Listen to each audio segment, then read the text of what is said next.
too, huh? It's not as cool as your gasser motor. Kind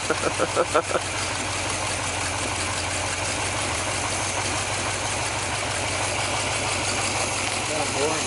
Yeah. Anthony's boring truck motor. Before cam change. I guess I can talk in it. Yeah, let's make do the video after cam change. This motor sat for a couple years in the weather. Got water in the cylinders. It was frozen solid. Cleaned it up, got it turning, and now it runs. This is the before video.